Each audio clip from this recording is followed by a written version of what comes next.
오늘 하나님 주시는 말씀 보겠습니다. 전도서 12장 1절부터 8절까지 말씀입니다.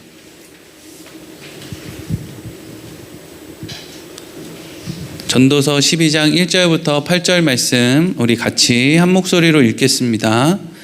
너는 청년의 때에 너의 창조주를 기억하라. 곧 곤고한 날이 이르기 전에 나는 아무나기 없다고 할 해들이 가깝기 전에 해와 빛과 달과 별들이 어둡기 전에 비 뒤에 구름이 다시 일어나기 전에 그리하라.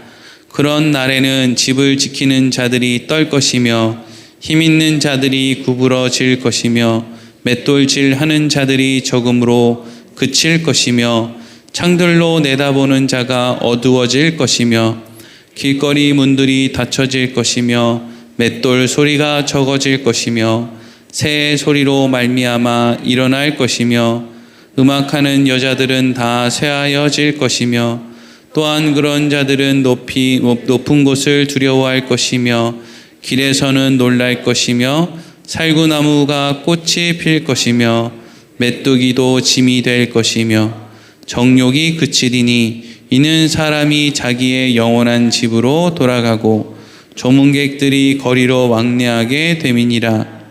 은줄이 풀리고 금그릇이 깨지고 항아리가 샘 곁에서 깨지고 바퀴가 우물 위에서 깨지고 흙은 여전히 땅으로 돌아가고 영은 그것을 주신 하나님께로 돌아가기 전에 기억하라. 전도자가 이르되 헛되고 헛되도다. 모든 것이 헛되도다. 아멘. 오늘 함께하는 찬양 신실하게 진실하게 마음을 모아서 찬양하겠습니다.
기도하겠습니다.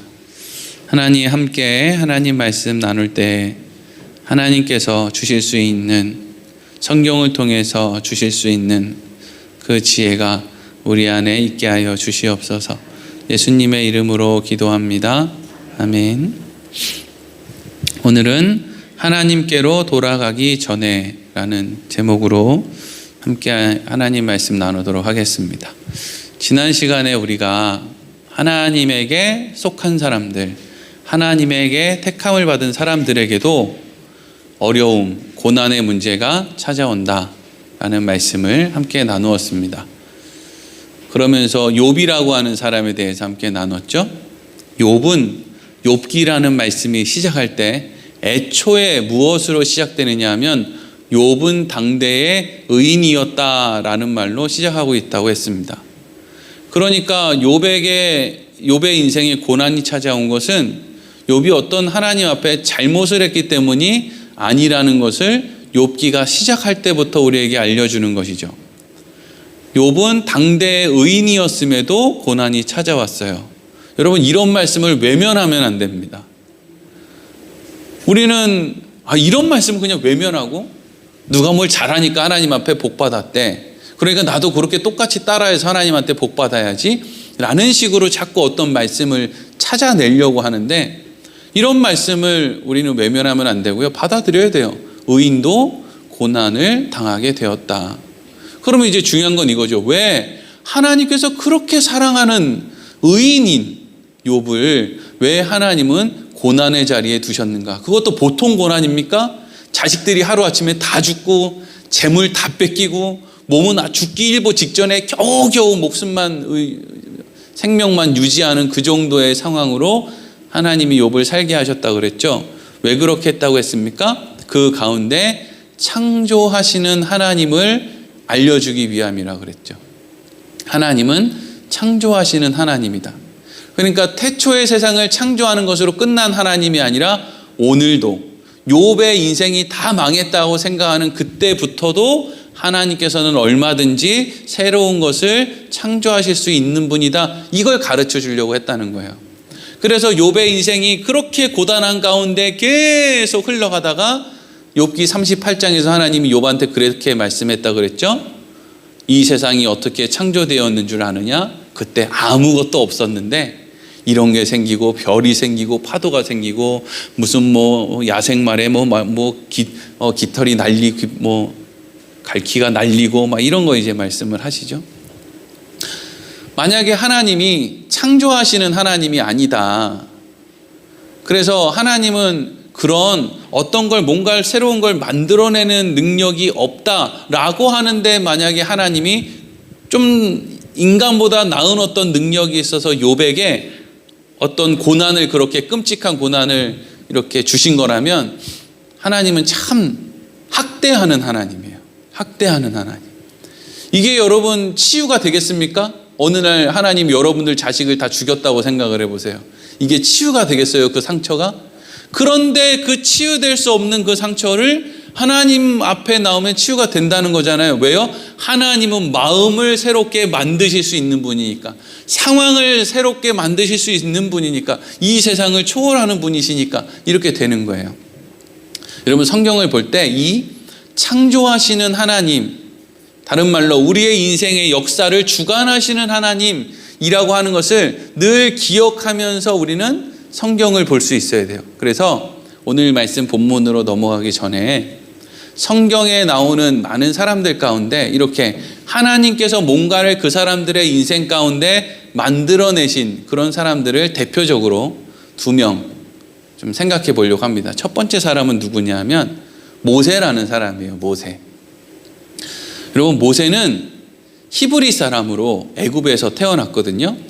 모세가 태어났을 때 그 애굽이라는 나라의 왕이 히브리 사람들이 막 늘어나는 게 뭔가 부담이 됐는지 태어날 때 무슨 명령을 했냐면, 애굽의 왕 바로가 2살 아래의 어린 아이들, 특히 사내 아이들은 나일강에 던져서 죽여라, 이렇게 명령을 내렸어요. 근데 그때 모세가 태어났단 말이죠. 이제부터 기가 막힌 일이 일어나죠. 근데 그 모세가 점점 우는 소리가 커져가지고 이게 막 사람들한테 들킬 정도가 되니까 모세의 어머니가 모세를 어디다 담아요? 갈대 상자에 담아가지고 나일강에, 사실은 나일강에 떠나 보내는 거나 나일강에 던지는 거나 어쨌든 죽는 건 매한가지잖아요. 나일강에 갈대 상자 담아가지고, 백마강에 갈대 상자에 애기 담아가지고 이렇게 흘려보내면 잡혀가죠, 경찰한테. 그거나요. 근데 그렇게 떠나 보냈는데 그 갈대 상자가 어디로 가요? 애굽의 왕의 딸, 그러니까 애굽 공주가 목욕하는 대로 흘러간단 말이죠. 놀라운 하나님의 창조의 역사죠. 이건 도대체 사람이 어떻게 이걸 만들어낼 수 있습니까? 말 그대로 나일강에 던졌는데 살았죠. 그래서 애굽의 왕 바로가 히브리 아이들 다 죽이라고 했는데 그 아이가 바로의 뭐가 됐습니까? 손자가 됐어요.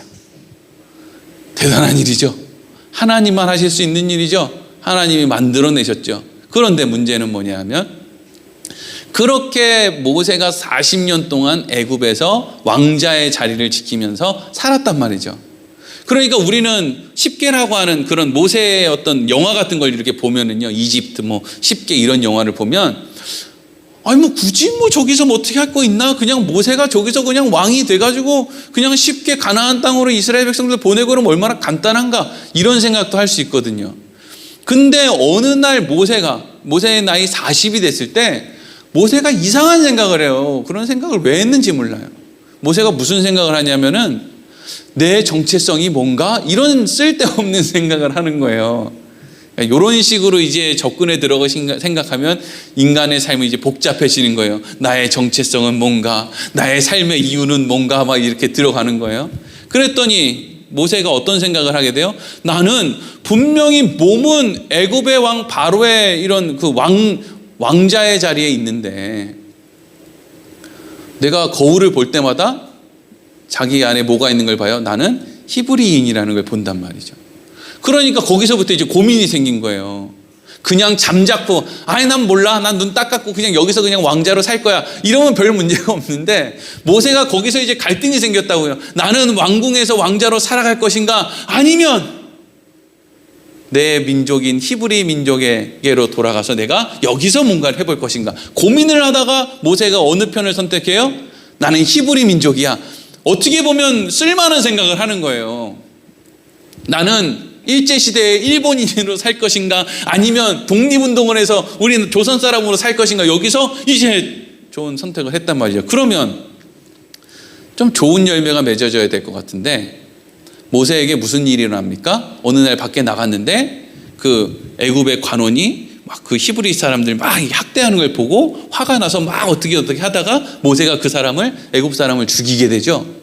그러면서 모세는 이제 확실해진 거예요. 나는 이제 히브리 사람 편이야. 근데 그 다음날 그 히브리 사람들이 모세에게 뭐라고 합니까? 이만저만 해도 또 막 다투는 걸 말리려고 하니까 네가 우리의 재판관이냐? 우리랑 너랑은 상관없다. 막 이래버리는 거예요.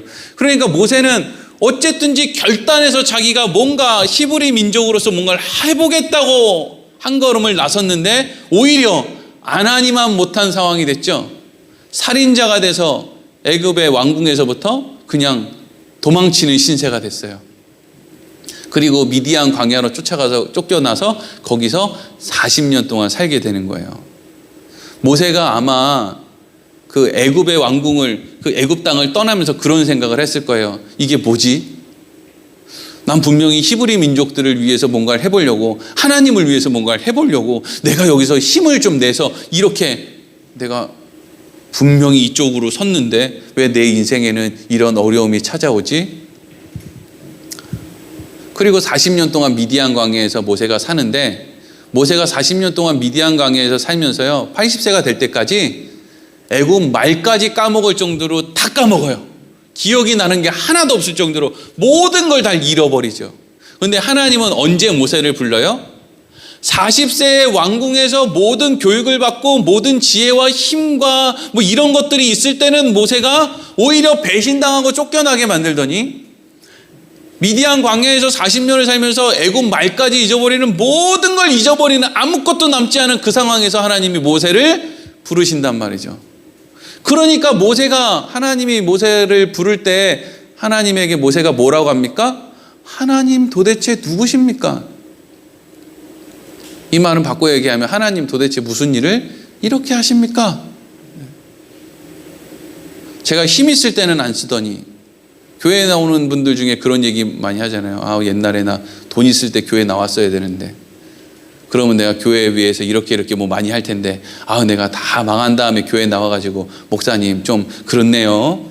안 망했으면 안 나왔을 텐데 뭐 그런 얘기를 굳이 해요. 그러니까 저는 많은 사람들이 망했으면 좋겠는 사람 가운데 하나죠. 왜? 교회는 사람들이 망해야 나오지 흥하면 이상하게 안 나온단 말이죠.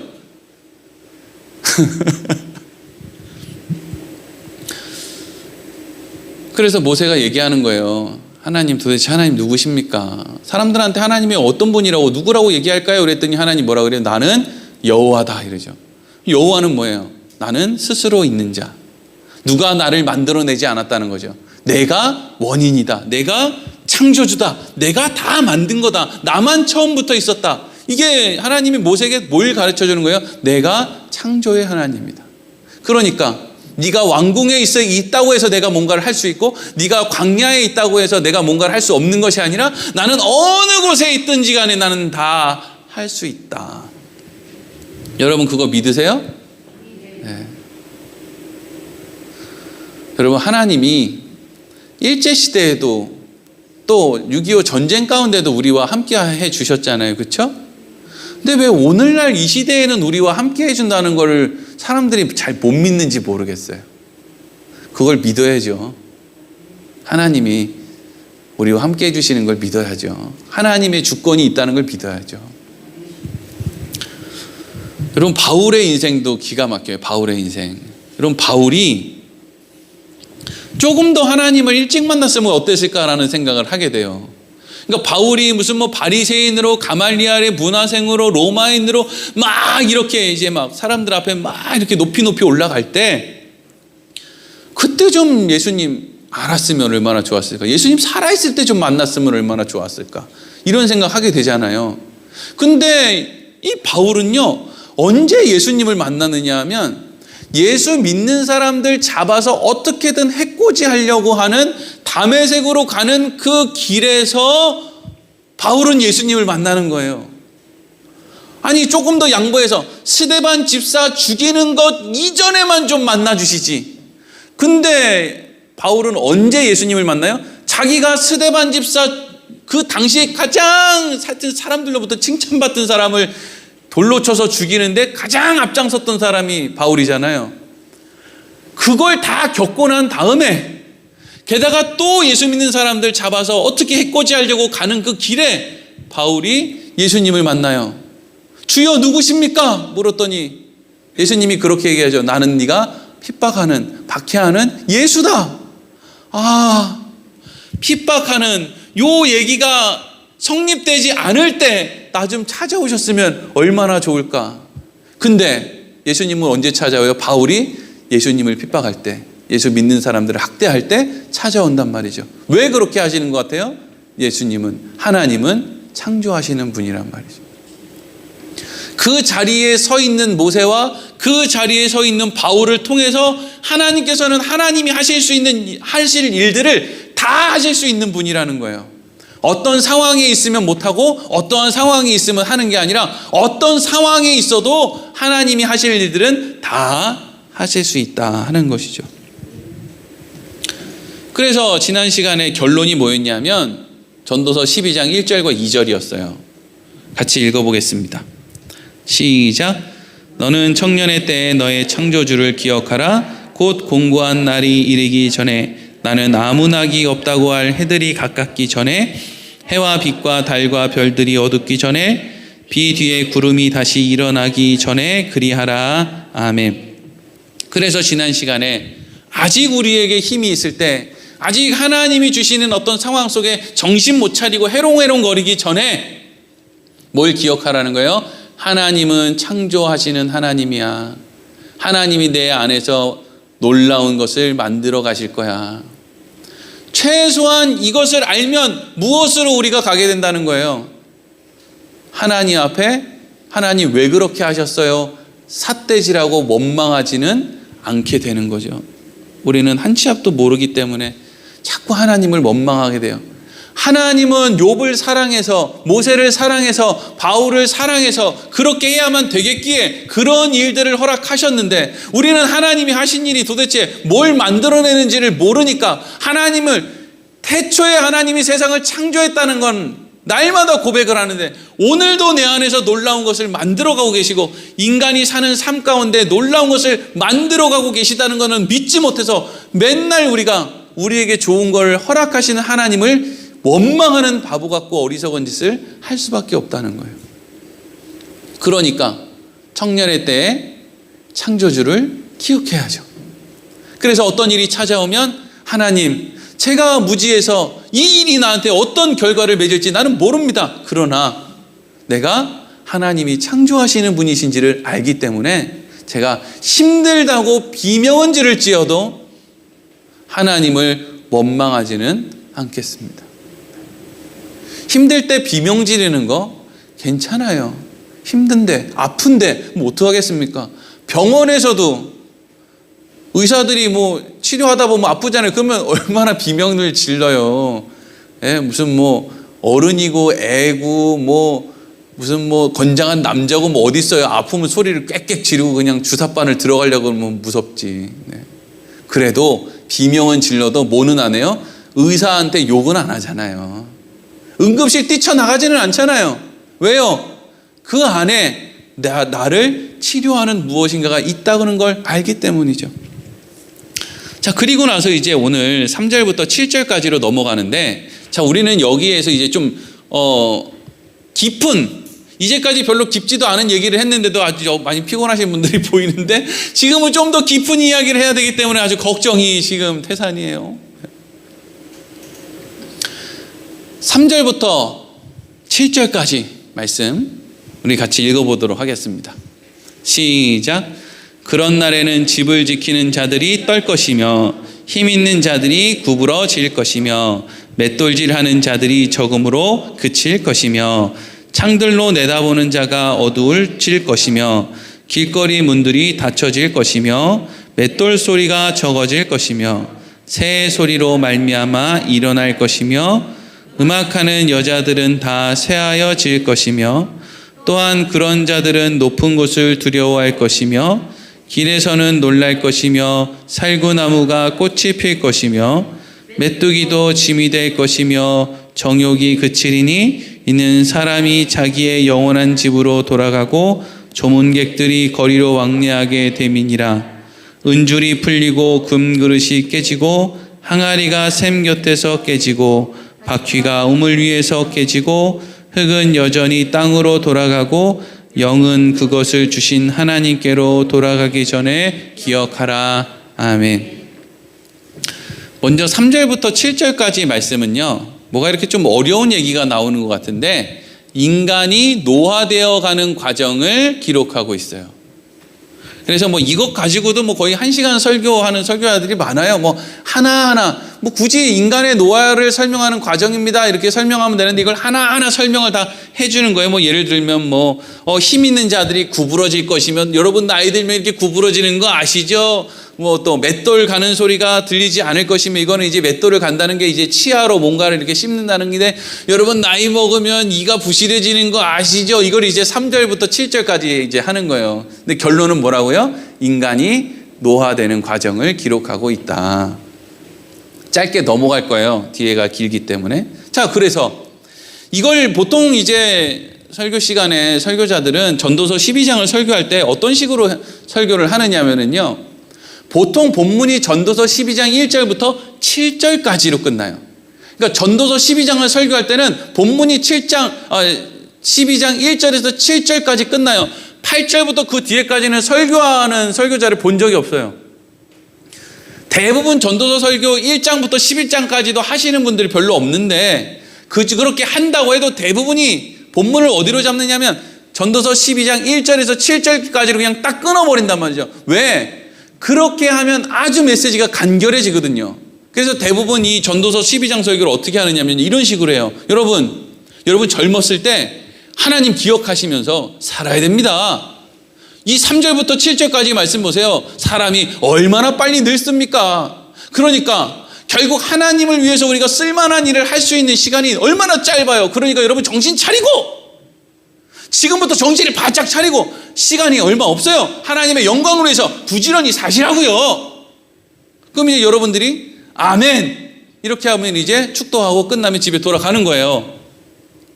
보통 1절부터 7절까지가 이제 내용이 그렇게 설명이 된단 말이죠. 그게 청년의 때의 창조주를 기억해야 되는 이유다. 그럼 왜 그렇게 해야 되느냐? 그래야 우리 천국 간다. 그래야 우리 천국 가서 상급 받는다. 그렇게 안 하면 하나님이 우리 혼낸다. 그러니까 우리 열심히 살아야 된다. 쓸만한 일을 해야 된다. 이런 식으로 설교를 대부분이 한단 말이죠. 근데 그런 식으로 설교를 듣는 것이 우리에게 그러면 유익인가?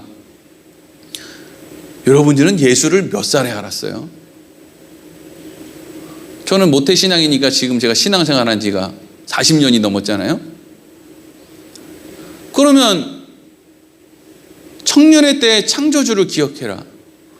나는 창조주를 기억하지 않은 적이 없는데, 세상에 하나님이 만드셨다는 건 어려서부터 알고 살았는데, 자, 그러면 그걸 알고 살았는데, 그래서 뭐 했죠, 제가? 여러분들은 뭐 했어요? 그런 설교를 여기까지 듣고 살면서 무슨 일을 하며 살았어요? 뭘 어떻게 대단하게 살았어요? 허공을 치는 바람 소리일 뿐이에요. 인생을 짧으니까 여러분, 하나님을 위해서, 하나님의 영광을 위해서 최선을 다해서 삽시다. 이게 귀를 울리는 그냥 바람 소리라고요.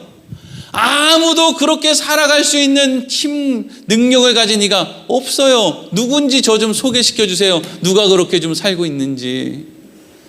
하나님 보시기에 부끄러운 게 많은지, 하나님 보시기에 그럴듯한 것이 많은지 한번 우리가 얘기해 보잔 말이에요. 그러면 이 얘기는, 이 본문은 도대체 뭘 얘기하려는 것인가? 시간이 짧으니까 열심히 하나님을 위해서 뭔가를 하라는 것이 아니라면 도대체 이건 뭘 얘기하려는 것인가? 여러분, 그리고 한 가지 또 생각해 볼 게 있어요. 솔로몬이 전도서 12장 1절부터 7절까지만 쓴 거 아니잖아요. 그렇죠? 솔로몬이 전도서 1장부터 12장까지를 다 썼단 말이죠. 그럼 우리는 1장부터 지금까지 계속 솔로몬이 한 이야기들을 전도서의 말씀을 통해서 함께 나누고 있다고요. 근데 이제까지 솔로몬이 무슨 이야기를 했냐면요, 인간은 연약하고 어리석습니다. 그래서 우리는 내가 생각하고 있는 걸 할 힘이 없어요. 그리고 솔로몬이 지혜를 내서 백성들에게 행복하고 좀 좋은 나라를 만들기 위한 그런 걸 이렇게 딸마다 지혜를 가지고 얘기를 해도 그걸 받아들이는 사람들이 또 자기의 욕심을 이루기 위해서 지혜로운 말을 안 듣기 때문에 이거 다 소용없는 일입니다. 솔로몬이 이런 말씀을 가지고 여기까지 왔단 말이죠. 근데 여태까지는 인간은 연약하고 어리석어서 뭘 할 수 없고 내가 지혜로운 말을 해도 백성들이 들어주지를 않고 이런 얘기를 계속 해오다가 전도서 12장에 와서는 갑자기 세월은 짧으니까 여러분 하나님 앞에 쓸만한 일을 하고 살아야 됩니다. 이렇게 얘기하는 게 안 맞단 말이죠. 이게 뭔가 새롭게 뭔가를 얘기하는 것보다 우리가 기존에 우리 뼛속까지 스며들어 있는 그런 종류의 말씀들을 다시 꺼내놓는 게 그게 너무 어렵기 때문에 계속 이걸 반복해서 설명하고 있는 거예요. 그리고 또 여러분, 이 말씀이 만약에 우리에게 힘 있을 때 하나님을 위해서 뭔가 쓸만한 일을 합시다, 이런 내용이라면 그럼 8절이 이상해지는 거예요. 성경은 계속 이어지잖아요. 이게 7절에서 끝난 게 아니라 8절에서 끝난단 말이죠. 그럼 8절은 뭐라고 끝나고 있어요? 같이 읽어보겠습니다. 시작. 전도자가 이르되 헛되고 헛되도다, 모든 것이 헛되도다. 아멘. 청년의 때의 창조주를 기억해라. 그리고 이 세상은 정말 빨리 너희들 금방 늙는다. 그러니까 힘 있을 때 하나님을 위해서 살아라. 그러면 그 뒤에 무슨 말씀이 따라와야 자연스러워요? 그러면 하나님이 너희를 책임지실 것이다, 복 주실 것이다, 이게 따라오든지, 아니면 그렇게 살지 않으면 너희들에게 심판이 있을 것이다, 뭐 이런 말씀이 와야 된다고요. 근데 8절은 지금 무슨 얘기를 하고 있어요? 헛되다.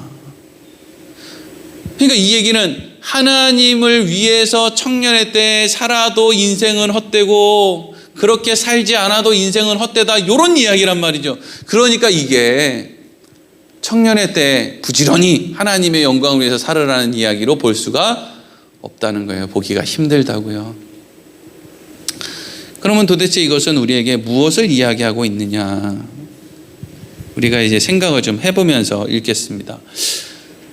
청년의 때가 단순히 나이가 젊은 때가 아니라 아직 내 힘으로 뭔가를 할 수 있을 때, 아직 하나님이 그냥 옴싹달싹하지 못할 정도로 우리의 인생을 몰아붙이지 않았을 그때를 청년의 때라 그랬죠. 그때 미리 하나님은 창조의 하나님이시니까 그 하나님이 우리 안에 어떤 일을 하실지를 기대함으로 그 창조주 하나님을 기억하고 생각하고 있으라는 거였잖아요.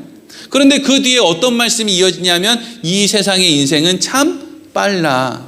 이게 어떻게 연결이 되느냐면요, 하나님께서 여러분들에게 또 하나님의 택함을 받은 하나님에게 속한 사람들의 인생에 찾아오시죠. 그래서 여러분들 안에 쓸만한 것이 없는, 선한 것이 없는, 다른 말로 하나님이 안 계신 우리에게 하나님께서 선한 일을 하기 시작하는 거예요. 근데 그 선한 일이 우리가 보기에는 고난일 수가 있는 것이죠. 하나님은 분명히 약을 주시는데 우리는 그것이 고난일 수 있는 거예요. 자, 그러면 이제 여기서 생각해 보는 거죠. 그러면 모든 하나님에게 속한 사람들은 하나님이 주시는 고난이라는 약이 올 때 그것을 감사함으로 넙죽넙죽 받아 먹을까요? 아니면 그걸 뱉고 토해나고 안 먹으려고 아주 그냥 이리저리 뛰어다니면서 난리를 칠까요? 1번, 2번. 2번이란 말이에요. 안 듣는다고요. 하나님이 좋은 걸 우리에게 허락하면 우리는 도망을 쳐요. 하나님이 어쩔 수 없어서 못돼 먹은 우리의 심령을 좀 바꾸려고 이런 상황을 주면 우리는 하나님한테 어떻게 해요? 하나님 진짜 이럴 수 있냐고 막 하나님한테 대들죠. 하나님은 살리려고 칼을 들고 오는데 우리는 우리를 죽이려고 칼을 들고 오는 줄 알고 하나님을 막 미워하고 원망하며 살아요. 그러다 보면 우리가 사는 이 세상은 길다고요? 짧다고요? 너무 짧은 거예요. 다 그런 거 아니에요? 다 도망 다니다가 오는 거 아니에요? 다 도망 다녀요. 뭐 한 게 없어요. 다 자기가 하고 싶은 대로 도망 다녀요. 하나님 무슨 얘기하면 그냥 모른다는 거예요. 눈 감고 그냥 다 도망 다녀요. 그냥 모르겠다 이거야 나는. 힘들다. 하나님이 하시려고 난 이해 안 된다. 모르겠다. 난 내가 하고 싶은 대로 간다. 이러고 그냥 다 도망가요. 그러니까 인생은 짧은데 계속 도망만 다니다가 볼일 끝나는 거예요. 그러다 보면 그 사람의 인생은 뭐가 없느냐면요. 하나님이 없어요. 하나님은 늘 그 사람의 인생을 쫓아다니고 있는데 그 사람은 하나님을 못 보는 거예요. 어떤 사람들은 날마다 하나님을 본대요. 근데 어떤 사람들은 나는 평생에 하나님을 못 봤대요. 근데 하나님은 똑같이 그 사람들의 인생에 뭔가를 하고 계시는 거예요. 여러분, 날마다 하나님을 본다는 사람들이 진짜 눈으로 하나님을 보는 줄 알아요? 진짜 눈으로 하나님을 본다는 사람이 있으면요, 그 사람들은 이상한 사람이에요. 근처에 가지도 말고 말도 섞지 마세요. 하나님은 눈에 안 보여요. 아십니까? 하나님은 영이란 말이에요. 안 보여요. 하나님 보여달라고 하지 마세요. 안 보여요. 하나님이 여기 보이면 저기 안 계시는 거기 때문에 하나님은 눈에 보이는 존재가 아니에요. 안 보인단 말이에요. 모든 장소에 계시기 위해서 하나님은 안 보인다고요. 이 세상이 하나님으로, 눈에 보이는 하나님으로 꽉 차가지고 옴싹달싹도 못하게 이렇게 되든지 아니면 눈에 안 보여서 모든 장소에 계시든지 둘 중에 하나예요. 근데 하나님은 영이시로 눈에 안 보인다고요. 근데 우리는 하나님을 본다는 거예요. 어떻게 봐요? 하나님이 우리 안에 찾아오셔서 선한 것을 만들어내시는 그 일을 하시는 것을 통해서 우리가 하나님을 본단 말이에요. 그런데 어떤 사람들은 청년의 때 창조주를 기억하며 내 인생에 뭔가를 만들어 가시는 하나님을 통해서 하나님이 이런 상황을 통해서 내 안에 또 이런 선한 것을 만들어 가시는구나. 이걸 통해서 뭘 봐요? 하나님이 계시는구나. 하나님이 하셨구나. 오늘도 나는 하나님을 봤어. 이렇게 간단 말이죠. 우리 안에 일어나는 모든 선한 것이 일어나는 사건을 통해서 우리는 하나님을 봐요.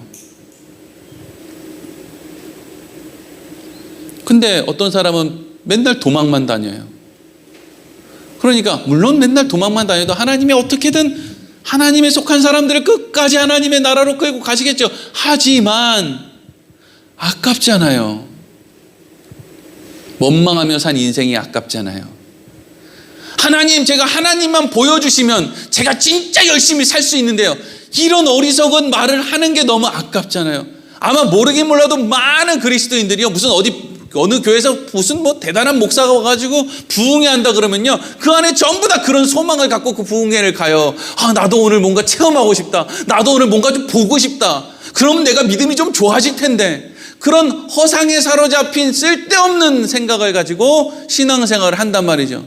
그거 봐도요, 아무런 일도 일어나지 않아요.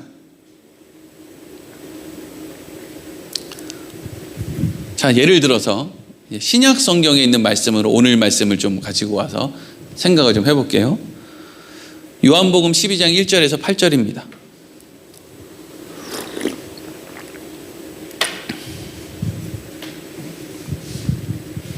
읽겠습니다. 시작. 6월절 엿새 전에 예수께서 베다니에 이르시니 이곳은 예수께서 죽은 자 가운데서 살리신 나사로가 있는 곳이라. 거기서 예수를 위하여 잔치할세 마르다는 일을 하고 나사로는 예수와 함께 앉은 자 중에 있더라. 마리아는 지극히 비싼 향유 곧 순전한 나드 한 근을 가져다가 예수의 발에 붓고 자기 머리털로 그의 발에 닦으니 향유 냄새가 집에 가득하더라. 제자 중 하나로서 예수를 잡아줄 가롯 유다가 말하되 이 향유를 어찌하여 300데나리온에 팔아 가난한 자들에게 주지 아니하였느냐 하니 이렇게 말함은 가난한 자들을 생각함이 아니요 그는 돈깨를 맞고 거기 넣는 것을 훔쳐가미르라. 예수께서 이르시되 그를 가만히 두어 나의 장례할 날을 위하여 그것을 간직하게 하라. 가난한 자들은 항상 너희와 함께 있거니와 나는 항상 있지 아니하리라 하시니라. 아멘. 예수님이 이제 시몬이라는 사람의 집에 있을 때 마리아라고 하는 여인이 예수님에게 와서 그 아주 값비싼 그 향유를 예수님의 발에다가 붓고 그리고 자기의 머리카락으로 그 당시 사람 머리가 또 길잖아요. 그러니까 막 허리까지 내려오는 그런 긴 머리를 이렇게 해서 예수님의 발을 이렇게 닦았다는 거예요. 예수님이 막 칭찬해 주셨어요. 그러면 우리가 이런 장면을 이제 본다고요. 와, 마리아는 어떻게 그런 일을 할 수 있었을까? 어쨌든 결론적으로 마리아가 예수님의 장례를 준비한 거거든요. 와, 마리아는 도대체 어떻게 예수님의 말씀을 믿고 예수님의 장례를 그렇게 귀한 향유를 갖고 와서 그 예수님의 장례를 준비할 수 있었을까?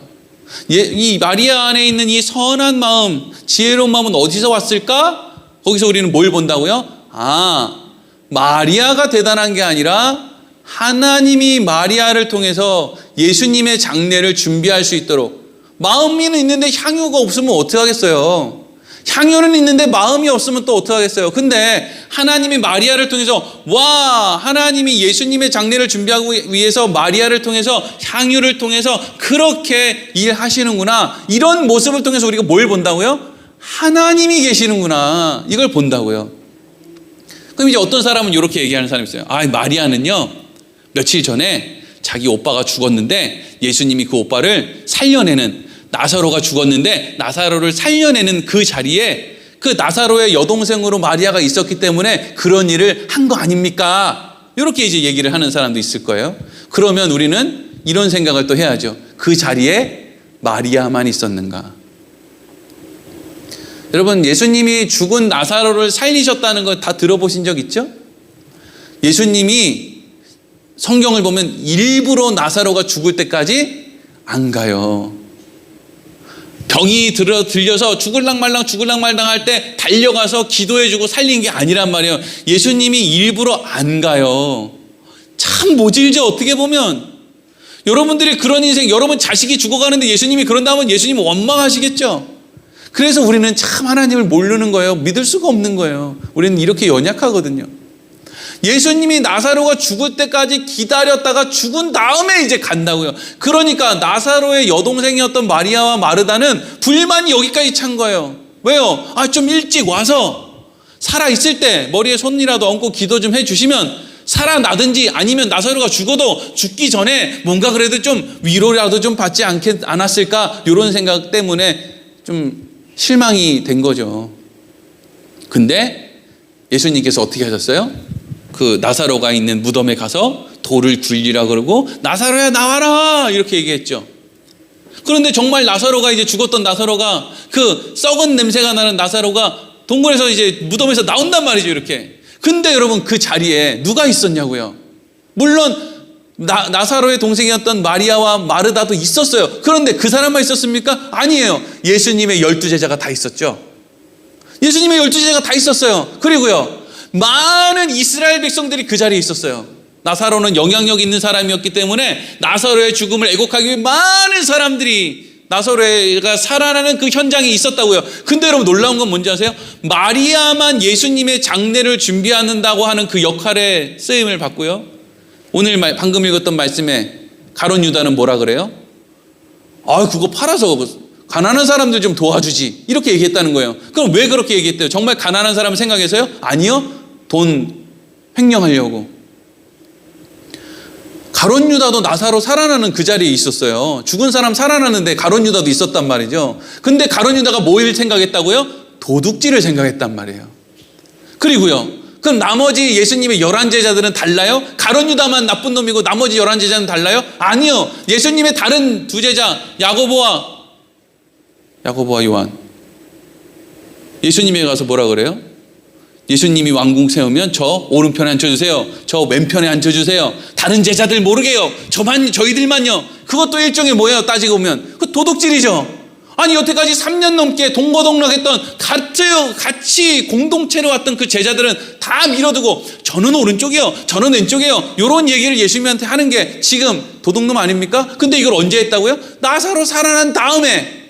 어떻게 예수님 제자들은 전부 그런 일만 해요? 도둑놈 심보를 못 버려요? 근데 여러분, 그게 우리 모습이란 말이에요. 그러니까 도둑놈 심보로 살아가는 게 당연한데 우리 안에 마치 예수님의 장례를 준비하듯이 마치 어떤 그 선한 것이 우리 안에서 생겨난다. 그러면 여러분, 그것을 통해서 우리가 뭘 알아요? 하나님이 계시는구나. 하나님이 내 안에 선한 걸 넣어주셨구나.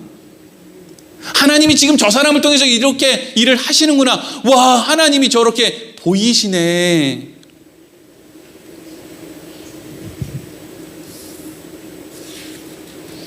이거와 관련된 말씀이 요한복음 14장 7절에서 10절이에요. 읽어보겠습니다. 시작. 너희가 나를 알았더라면 내 아버지도 알았으리라. 이제부터는 너희가 그를 알았고 또 보았느니라. 빌립이 이르되 주여 아버지를 우리에게 보여주옵소서. 그리하면 족하겠나이다. 예수께서 이르시되 빌립아, 내가 이렇게 오래 너희와 함께 있으되 내가 나를 알지 못하느냐? 나를 본 자는 아버지를 보았거늘 어찌하여 아버지를 보이라 하느냐? 내가 아버지 안에 거하고 아버지는 내 안에 계신 것을 내가 믿지 아니하느냐? 내가 너희에게 이르는 말은 스스로 하는 것이 아니라 아버지께서 내 안에 계셔서 그의 일을 하시는 것이라. 아멘. 예수님 제자들에게 나 이제 십자가에 달려서 죽을 거야. 근데 내가 죽고 이후에 부활하고 나중에 승천하고 뭐 이런 과정들을 통해서 내가 너희들이 이후에 내가 가는 곳으로 오게 될 건데 거기에 처소를 내가 마련해 줄 거야. 그러니까 나 죽는다고 너무 걱정하지 마. 내가 너희들 처소를 준비해 주러 먼저 가는 거야. 그랬더니 빌립이 뭐라 그러느냐? 하나님 보여주시면 믿을게요. 이러는 거예요. 아니, 그 믿든지 말든지 예수님한테 뭐가 유익이에요? 여러분들이 하나님을 믿든지 말든지 하나님이 무슨 유익이에요? 근데 빌립이 예수님에게 제가 예수님이라면 그렇게 얘기했을지도 모르겠어요. 네 마음대로 해, 믿든지 말든지. 나는 내가 할 거 할 거니까. 근데 하여튼 빌립이 그렇게 얘기했어요. 예수님이 정말 그렇게 하실지 안 하실지 제가 하나님을 좀 보면 믿겠습니다. 그랬더니 예수님이 빌립에게 뭐라 그래요? 빌립아, 나를 본 것이 아버지를 본 것이야. 왜 나를 본 것이 아버지를 본 것이라는 것을 너는 몰라? 이런 얘기를 하죠. 그럼 여러분, 왜 예수님을 본 것이 하나님을 본 것이죠? 예수님 안에 일어나고 있는 모든 일들은 다 누가 하는 거예요? 하나님이 하시는 거예요. 예수님 안에서 일어나는 이 땅에서 인간들이 살아가는 이 세상 가운데에서 전부 도둑놈 심보로 악의 판을 치며 하나님으로부터 멀어질 궁리만 하고 사는 모든 인생들 가운데 선한 어떤 일이 일어나게 됐다. 그건 다 어디서부터 온 거예요? 하나님으로부터 온 거예요. 근데 하물며 예수님은 예수님의 인생 전체가 다 하나님이 주시는 것만 갖고 했죠. 그러니까 예수님이 하는 삶의 그 모든 선함을 통해서 우리는, 예수님의 제자들은 뭘 봐야 되느냐? 아, 저기에 하나님이 계시는구나. 안 보여도요. 저기서 일어나고 있는 그 선한 일을 통해서 아, 저기에서 하나님이 지금 일을 하고 있는 거구나. 그럼 저기 하나님이 계시는구나 라고 생각할 수 있는 거라고요. 지금 그 얘기를 하는 거예요. 빌립아, 나를 본 것이 곧 아버지를 본 거야. 내가 한 일은 다 아버지께서 하신 거야. 내가 하는 말도 행동도 다 아버지가 하시는 거야. 왜 나를 통해서 아버지를 보지 못해? 이 이야기를 했다고요. 그러니까 여러분, 청년의 때 창조주를 기억하며 살면 우리에게 무슨 유익이 있어요? 하나님을 발견해요. 눈에 보이는 그 무슨 뭐 대단한 형상인 그런 하나님 말고요. 매 순간순간마다 우리를 선한 길로 인도하시는 그 선하신 나는 선한 길로 가기 싫은데 우리를 자꾸 선한 길로 가도록 만드시는, 우리 안에서 얘기하시는 그 성령님의 음성을 통해서 우리는 또 하나님을 알게 돼요. 그게 유익이죠. 왜? 우리는 계속 반대 방향으로 갈 거거든요. 어디가 반대 방향인지도 모르고 막 갈 거거든요. 근데 그때마다 하나님이 우리를 선한 길로 인도한단 말이죠. 근데 이제 여기서 설교가 끝나면 안 돼요. 왜냐하면 한 가지가 더 남아있거든요. 그게 뭐예요? 아까 읽었던 오늘 8절 말씀이에요. 그렇게 청년의 때 창조주를 기억하며 빠른 세월 가운데 하나님을 의지하고 하나님을 발견하며 살아도 그 결론은 뭐라는 거예요? 헛되고 헛되다는 거예요. 이건 다른 말로 하면 우리가 하나님을 발견할 수 있는 눈이 생겼다. 그래서 우리가 다른 사람들보다 조금 나아졌다. 뭔가 좀 뭔가를 감각할 수 있는 뭔가 생겼다. 그렇다고 해서 우리가 뭐는 아니란 이야기예요. 우리가 하나님은 아니다. 우리가 구원받지 않아도 될 존재가 되는 건 아니다. 대단해지거나 쓸만해지는 것도 아니다. 그냥 우리의 인생 가운데 하나님을 바라보며 살게 되는 것뿐이다 하는 거예요. 요즘에 너무 자기가 성령이라는 사람, 너무 자기가 보혜사라는 사람, 뭘 봤다는 사람, 예언하는 사람, 별의별 사람이 너무 많은데, 여러분 그 사람도 결국에는 하나님의 은혜와 자비와 긍휼이 필요한, 그냥 구원받아야 될, 우리와 똑같은 도둑놈의 십보를 가지고 가끔씩 하나님이 우리 인생을 통해서 하시는 일과 다른 사람들의 인생을 통해서 하시는 일과 이 세상의 역사를 통해서 하는 일을 통해서 하나님이 살아계시는구나 라는 것을 그냥 인정해야 될 자리에 있는 사람일 뿐이라는 거예요. 빌립이 예수님의 부활을 경험했잖아요. 그러니까 빌립이라고 하는 사람은 나사로 살아나는 거 봤죠? 예수님 살아나서 부활한 것도 경험했죠. 그리고 예수님께서 나중에 부활하신 이후에 이만저만해서 빌립이 또 어디 가가지고 또 사마리아에 가가지고 이방 사람 막 세례도 주고 막 별일을 다 해요. 그러면 빌립이라는 사람이 참 훌륭해졌겠네 이런 생각할 수 있잖아요. 근데 여러분 빌립이 정말 훌륭한 사람이 됐는지 한번 볼까요? 사도행전 21장 8절에서 14절 읽겠습니다. 시작. 이튿날 떠나 가이사라에 이르러 7 집사 중 하나인 전도자 빌립의 집에 들어가서 머무르니라. 그에게 딸 넷이 있으니 처녀로 예언하는 자라. 여러 날 머물러 있더니 아가보라 하는 한 선지자가 유대로부터 내려와 우리에게 와서 바울의 띠를 가져다가 자기 수족을 잡아매고 말하기를 성령이 말씀하시되 예루살렘에서 유대인들이 이같이 이 띠 임자를 결박하여 이방인의 손에 넘겨주리라 하거늘 우리가 그 말을 듣고 그곳 사람들과 더불어 바울에게 예루살렘으로 올라가지 말라 권하니 바울이 대답하되 여러분이 어찌하여 울어 내 마음을 상하게 하느냐. 나는 주 예수의 이름을 위하여 결박당할 뿐 아니라 예루살렘에서 죽을 것도 각오하였노라 하니 그가 고난을 받지 아니하므로 우리가 주의 뜻대로 이루어지이다 하고 그쳤노라. 아멘. 바울이 1차, 2차, 3차 전도여행 끝나고 이제 마지막으로 예루살렘에 구제헌금, 예루살렘 교회가 너무 어려워서 구제헌금을 가지고 예루살렘 교회로 가요. 가기 전에 빌립의 집에 간 거예요. 빌립의 집에 가보니까 빌립이 어떻게 살고 있냐 하면 빌립에게 딸이 넷이 있는데 이 딸들이 결혼도 안 하고 전부 하나님을 위해서 뭘 살 거라고 막 예언하는 자로 살 거라고 막 그러고 있어요. 그냥 겉으로 봤을 때는 빌립도 그렇고 빌립의 딸들도 그렇고 막 거룩하고 대단해 보이는 거예요. 바울이 갔어요. 아가보라고 하는 사람이 또 왔어요. 그 사람은 막 환상을 보는 사람이에요. 얼마 전에도 무슨 어디에 기근이 있을 걸 맞춘 사람이에요. 근데 그 사람이 바울에게 뭐라 그래요? 당신 예루살렘 가면 결박당한다. 잡히고 죽는다. 그러니까 가지 마라 이랬다고요. 그랬더니 그 이야기를 들은 빌립이 뭐라 그래요? 가지 말 것을 권했다라고 돼 있죠. 가지 마. 너 거기 가면 죽어. 너 거기 왜 가? 이렇게 얘기했다는 거죠. 그러니까 지금 빌립이라는 사람은 그렇게 많은 것을 경험하고 그리고 지금도 막 딸 넷이랑 같이 하나님 앞에 어떻게 좀 잘 살아보려고 그런 모습으로 살지만 지금 빌립이 하나님의 마음을 알아요, 몰라요? 몰라요. 그래서 바울이 뭐라 그래요? 나는 예수의 이름을 위하여 결박당할 뿐 아니라 예루살렘에서 죽을 것도 각오했다 이렇게 얘기해요. 그러니까 이게 어떻게 보면 하나님의 마음이요 하나님의 계획이죠. 빌립은 몰라요. 빌립 나름대로도 최선을 다해서 열심히 뭔가를 해본다는 생각을 했어요. 그런데 결론은 빌립이 제일 마지막에 성경에 등장하는 빌립의 제일 마지막은 하나님을 찬성하는 것이었어요? 하나님을 반대하는 것이었어요? 반대하는 걸로 가는 거예요.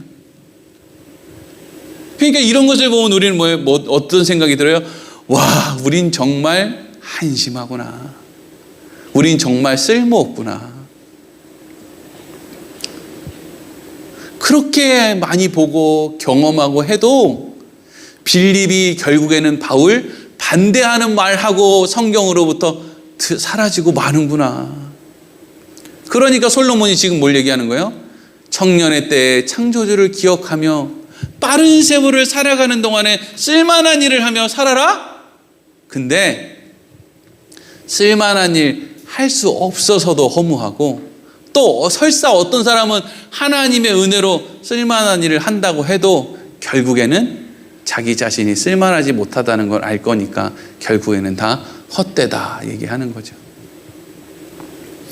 하나님이 여러분 안에 하나님이 원하시는 것을 날마다 만드실 거예요. 여러 상황들을 통해서.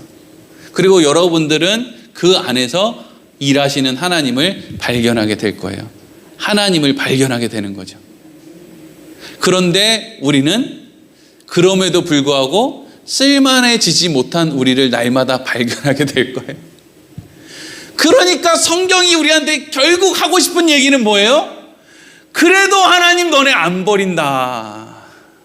다른 말로 하면 하나님의 은혜다. 이거죠. 성경이 우리한테 얘기하는 건 하나님의 은혜예요. 쓸만한 사람이 되라는 게 아니라. 어떤 사람이 제가 이런 식으로 설교하면 이렇게 얘기할 거예요. 목사님, 그래도 예수님은 우리한테 빛과 소금이 되어서 이 땅 가운데 살으라고 하지 않았습니까? 우리가 빛과 소금으로 살아야 되지 않겠습니까? 라고 묻는 사람이 있을 거예요. 목사님이 설교 시간에 어떻게 빛과 소금으로 살아야 될지 그걸 얘기해 주셔야죠. 그럼 저는 이렇게 대답할 거예요. 여러분, 빛과 소금으로 사는 걸 정말 모르십니까? 어떻게 사는 건지, 빛과 소금으로 사는 건지 정말 몰라서 안 하십니까? 최선을 다해서 빛과 소금으로 여러분들 살아내세요. 그러나 하지 말라는 게 아니고요. 최선을 다해 빛과 소금으로 살아내세요. 그러나 빛으로 살기는커녕 오늘 또 우중충한 어둠 가운데 처박혀 있는 나를 발견하게 되면, 소금으로 살기는커녕 뭔가 좀 맛을 내기는커녕 그냥 맨날 우유부단함과 그냥 자기 안주에 빠져서 그냥 널브러져 있는 자기를 발견하게 되면 하나님의 은혜를 생각하세요. 이게 여러분 성경의 메시지라니까요. 너희 힘으로 할 수 없음을 알게 되면 하나님의 은혜를 기억해라. 그리고 이전까지는 묻지 않으니 오늘부터, 여러분 이전까지 회개하고 자복하고 그거 하는데 시간 낭비하지 마시고, 이전까지는 내가 묻지 않으니까 하나님이 우리한테 찾아오셔서 은혜를 주시는 거죠. 안 물을 거니까, 물을 거면 죽여야지 뭐 한다 찾아오십니까? 묻지 않으니 오늘, 내일 너가 마음 아파할 만한 하루를 살지 말고, 하나님을 위해서가 아니고요. 내일 네가 생각했을 때 마음 아플 것 같은 오늘을 살지 말고, 내일 네가 생각했을 때 만족하고 뿌듯할 만한 오늘을 살아라. 그리고 또 내일이 됐는데 또 그 짓 하고 있어요. 그러면 또 하나님이 뭐라 그래요? 내일 후회할 만한 오늘을 살지 말고 내일 칭찬할 만한 하루를 살아라. 내가 늘 너희와 함께 해줄게, 내 아들아, 내 딸아. 이렇게 얘기한단 말이죠. 여러분, 성경 말고는 이렇게 놀라운 하나님의 은혜를 우리에게 짐작이라도 할 수 있게끔 만들어 줄 만한 것이 세상 어디에도 없어요. 그러니까 성경은 우리에게 그 짐작할 수 없는 하나님의 은혜를 우리에게 가르쳐 주는 게 성경의 기록 목적인 거죠. 기도하겠습니다.